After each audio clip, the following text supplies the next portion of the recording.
tous, bienvenue dans notre guidance thérapeutique de la semaine. Avant de commencer, je vais juste vous préciser que je ne serai pas là la semaine prochaine. Je suis en vacances, donc il n'y aura pas de guidance lundi prochain. Voilà, donc la prochaine, ce sera début mars. Voilà, comme d'habitude, je vais vous demander d'abord de choisir entre le cadre vert, le cadre blanc ou le cadre orange pour découvrir votre thérapie de la semaine. Et je vous dis à tout de suite, groupe 1. Bonjour groupe 1, alors vous êtes tombé sur la thématique de la comparaison. La comparaison aux autres, c'est inévitable. C'est un support identitaire qui est nécessaire et par lequel on passe tous et toutes depuis l'enfance pour se construire. Donc la comparaison, en fait, elle nous permet de nous adapter socialement, notamment dans l'optique de nous intégrer à un groupe social. Et on a besoin d'appartenance, parce que ça fait fondamentalement partie des besoins humains. Donc c'est difficile d'échapper en fait à cette comparaison qu'on opère même de façon automatique, voire même inconsciente. Le problème, il va pas résider en fait dans l'existence de cette pratique. Le problème, il réside dans ce que l'on va en faire et ce que l'on va en déduire. Parce que la comparaison, en plus de nous aider à nous intégrer, elle peut nous servir à nous épanouir. On peut en effet nous inspirer de personnes qu'on estime plus compétentes, plus belles, plus charismatiques, plus ceci, plus cela, en les interrogeant ou en nous appuyant sur leur parcours, ce que l'on perçoit d'elles ou ce qu'elles transmettent, on peut acquérir de nouvelles qualités personnelles qui nous feraient envie. Et si on estime à l'inverse avoir plus de compétences ou d'expertise que les autres dans un domaine, alors dans ces cas-là, on peut transmettre son savoir, on peut l'utiliser pour servir une cause ou pour aider un proche. Le problème, il vient plutôt se déposer en nous quand on compare, en fait, à partir du moment où nous comparer, ça amorce une dévalorisation ou une survalorisation. Lorsqu'en estimant les autres plus ou moins doués dans un domaine, on les estime plus valeureux, plus ou moins importants que nous. À ce moment-là, on va confondre ici les capacités des uns et des autres avec la valeur personnelle de chacun d'entre nous. Et il faut savoir qu'on a tous de la valeur et qu'on a tous, on est tous importants en fait, quels que soient les domaines dans lesquels on a des compétences. Donc groupe 1, vous comparez-vous souvent? À qui spécifiquement? Est-ce que vous arrivez à ne pas vous dévaloriser dans cet exercice? Sinon, qu'est-ce qui vous pousse à opérer cette confusion compétence-importance? Est-ce que vous avez été comparé à d'autres enfants lorsque vous étiez plus jeune, par exemple?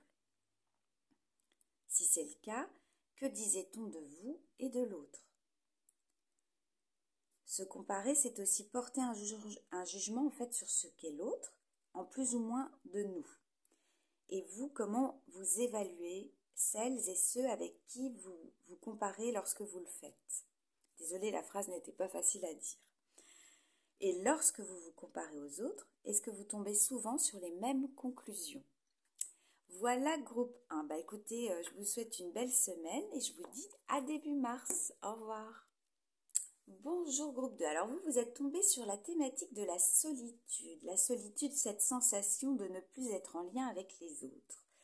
Donc elle peut se manifester parce que nous sommes effectivement seuls, mais aussi parce qu'on se sent seul même en présence d'autrui. Et à ce moment-là, on ne sait pas toujours être seul.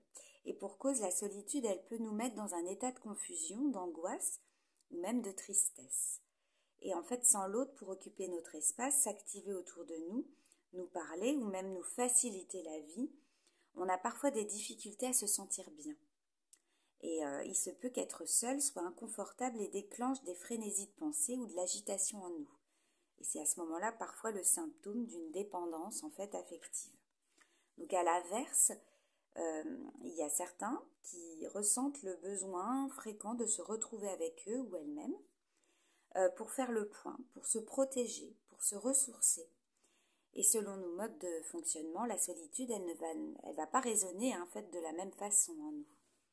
Donc groupe 2. Pour vous, la solitude, est-ce un choix ou est-ce subi? La solitude, est-ce qu'elle est facile?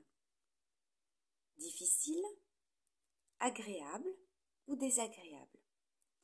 Est-ce qu'il est possible d'être seul ou impossible?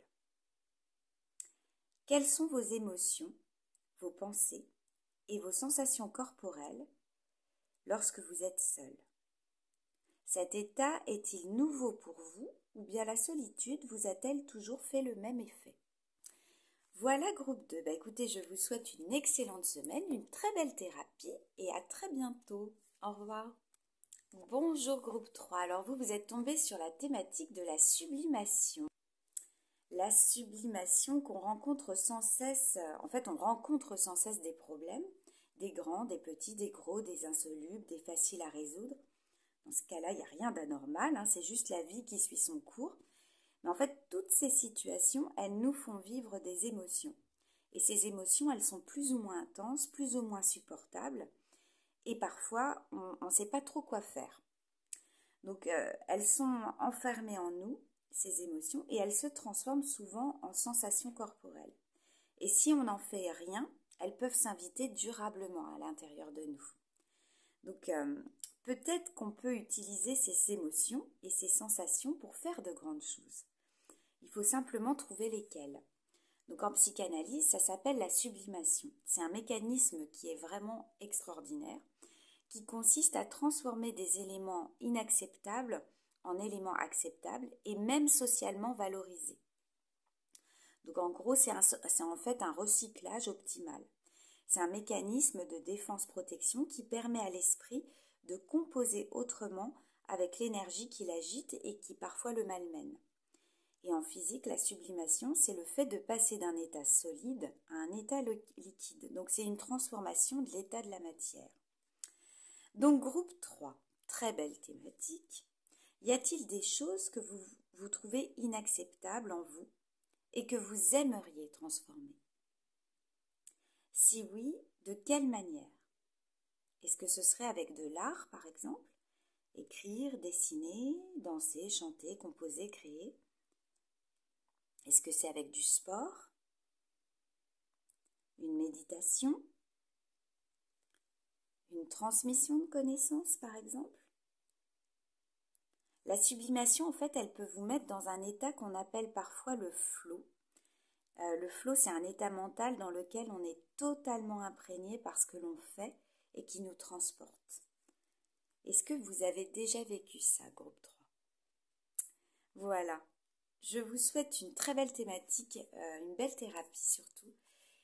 C'est un beau sujet et j'espère que ça vous amènera une belle réflexion concernant votre personnalité, qui vous êtes et peut-être des pistes pour vous sortir d'une situation inacceptable. Je vous dis à très bientôt. Au revoir.